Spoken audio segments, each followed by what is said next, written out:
What's up, everybody out there in internet land? It's your brother Moshe coming to you live from the man cave.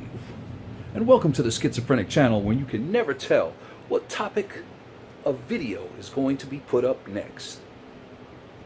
Today we're going to be doing a review on the Valyrian tank by Uwell. But before I get started, let's take a toke.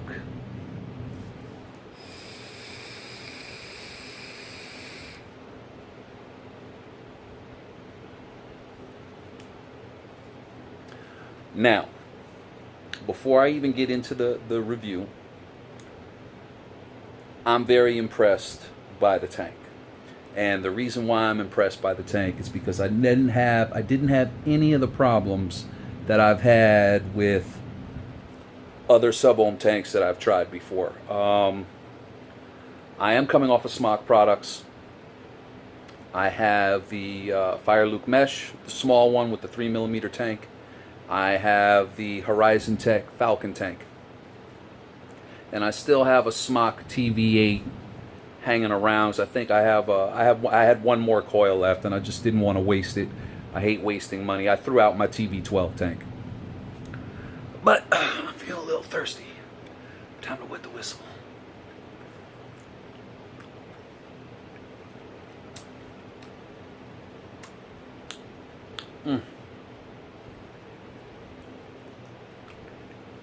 This was a drink recipe I've been working on the last 2 days. Very impressed. I'll post a video on the recipe later. Okay, so the reason why I got this tank, I looked at the Crown 3, I looked at the Cleto, and I was thinking about getting the Cleto or the Crown 3, but it just didn't have enough wattage for me. Because I was looking for something that was going to replace my Smock TV8 and TV12 tank. At least give me some of that.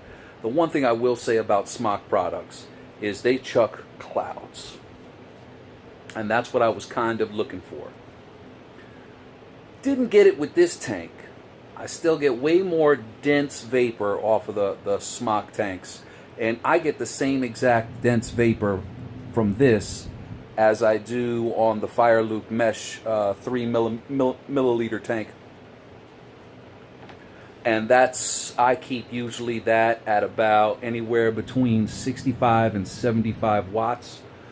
Sometimes the coils read 0.15, sometimes they read 0.11, 0.12, 0.13. This one's reading at 0.15, and I got it at 100 watts. Now, first, I'll talk about the cons, which there aren't too many. This one is more of a personal preference of mine. If you're an airflow hog, you're going to love this tank. It's a single coil, and it comes with two different types of pins that you put in. One is here, I'll show you. I'm not going to show you the one that's in the tank. First of all, you got to love the packaging.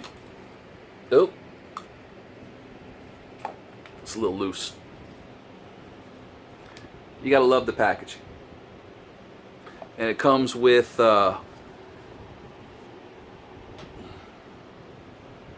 one of these guys. You can see I have my Fire-Luke Mesh tank sitting on it, which is very nice. I kind of love that. It gives you somewhere to put your tank. So good for you, Valyrian. And of course, it comes with an extra Delrim drip tip. I paid $45 for it. It was at the vape store for $45. You think they could give you a nice resin drip tip, right? Come on. I'll just dump it all out.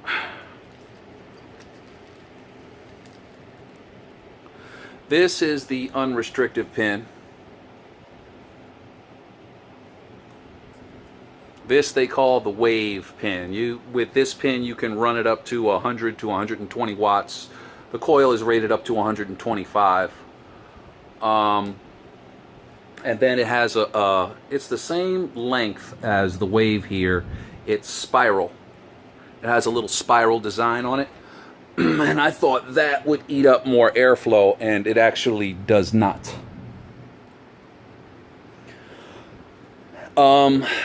It's got 1, 2,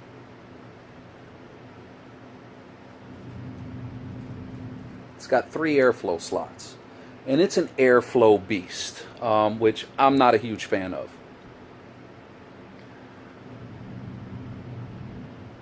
Flavor, way better than smock. Way better than smock. Not like you're going to get with a mesh tank, but time to take a toke.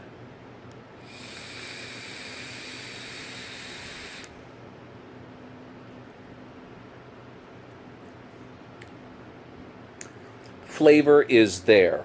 Cloud production is there. If you're the type that's just like, you've tried some of the bigger coils and it's a little bit too much vapor for you, then I'd probably go with this. Right out of the box, I had no problem untwisting the bottom piece of the tank to actually juice up the coil.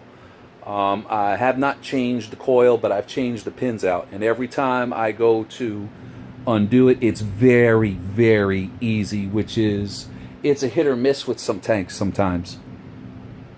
On the TV8, I had to use channel locks and a paper towel. And on the Horizon Tech Falcon tank, I had to use channel locks to get the bottom out. Fire loop mesh, it comes out very, very easy.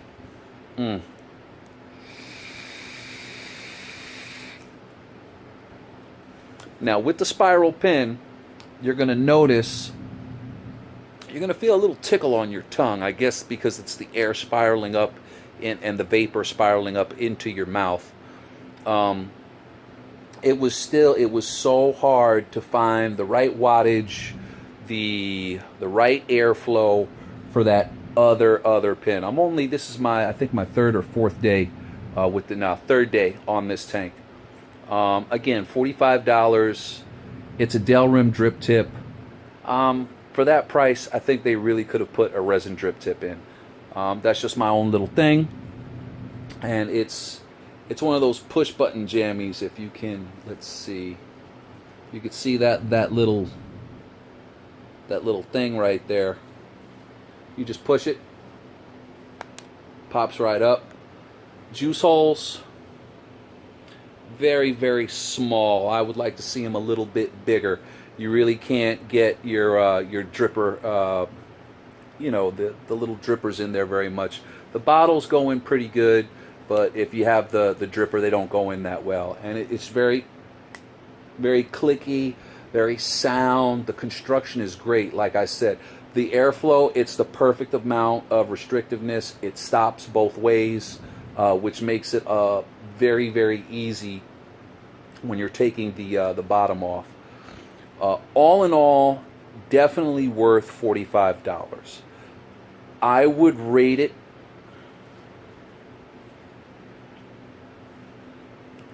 a 7 to an 8. This still isn't a tank that I personally would like to roll with all the time, but it's still a very great option if you like this sort of a tank. And the other thing that's a little weird about it is you can't prime it on the inside. You can only prime the outside coils.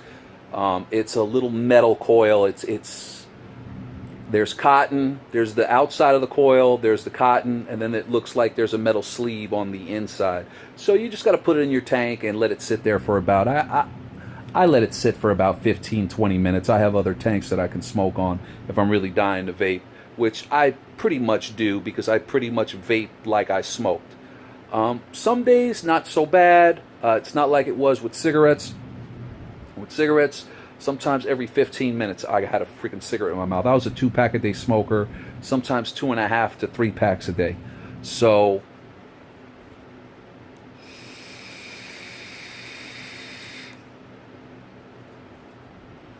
Very, very impressed with the tank. I could take like a 3-4 second draw as long as you let it sit for a little while, because it is a high wattage tank.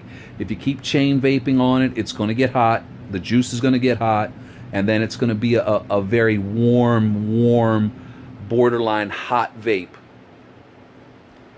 But I'm very impressed with this tank. It's not what I exactly was looking for, but I definitely wanted to get a replacement for my bigger smock, because I was looking for that dense, where you're like, whoa, you could feel it in your throat. It's a very easy one to take. Sometimes it feels like you're getting nothing, and then you blow out and you get something. I won't say it's a cool vape. I could hit the Fire Loop mesh tank for 4 or 5 seconds and it never ever gets hot. Only in the morning when you let it sit out overnight, and that's just because you got juice coming up into your mouth. Yeah, I didn't feel like turning the light on. It's all the camera angle.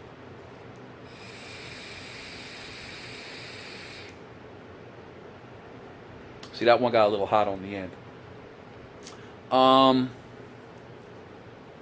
Like, all in all, great freaking tank. I can't tell you how long the coils last. It's only about 3 days now. But I got to tell you, man, that undoing the coil so easily, the machining is just so good on this tank. I got it because I didn't even see one bad review online, even though sometimes I don't trust reviewers online. But there was not one bad review. I asked around. A lot of people switched to the Cleto and the Crown 3 coming off of Smock. And a couple of people at the store swore by the Valyrian. Again, it's not that dense vapor I was looking for. So my store doesn't have it yet. I really think this is the next tank I'm probably going to buy, and I'm probably going to get it next month. I'm going to go around to a couple of different vape shops in Myrtle Beach. Of course, I'm going to call first instead of wasting a trip. But I think the Fire Loop Mesh Pro, that's what I'm going to, the triple mesh coil on the inside, I think that's the tank for me, for flavor and cloud production. And if I can't find it here, and I hate ordering online, I hate putting any information like that, financial stuff online. I don't care if they're protected or what. I don't like ordering stuff online, and I don't like doing business online. I'm very old school that way. But if I want to get what I want to get when I want to get it, I just might have to do that. Time to take a toke. No leaking issues, nothing. I mean, in the morning time, the tank is a little flooded because you're letting the juice sit there overnight. And the other thing, this is not a pro, this is not a con, it's just the way that it is with these new coils. I think a lot of the companies have really addressed the re-wicking. They re-wick very, very, very well. Even the new Smock coils re-wick very, very well. Because of that, they've become juice guzzlers. So you're going to go through juice with this tank.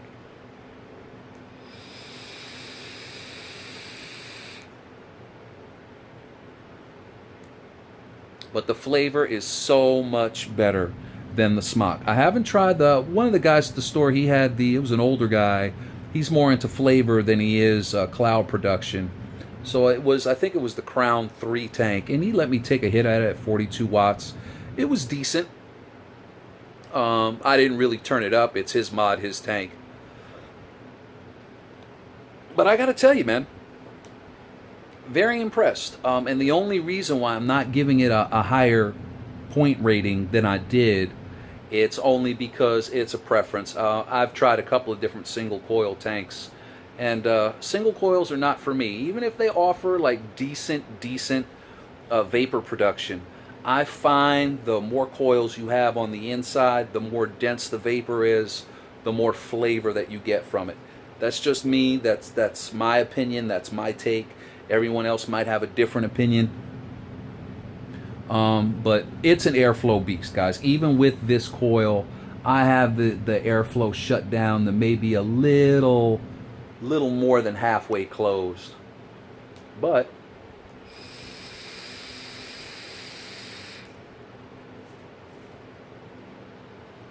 definitely not disappointed in the money spent, and this is a good tank for me to carry around. And with that being said, love y'all. God bless.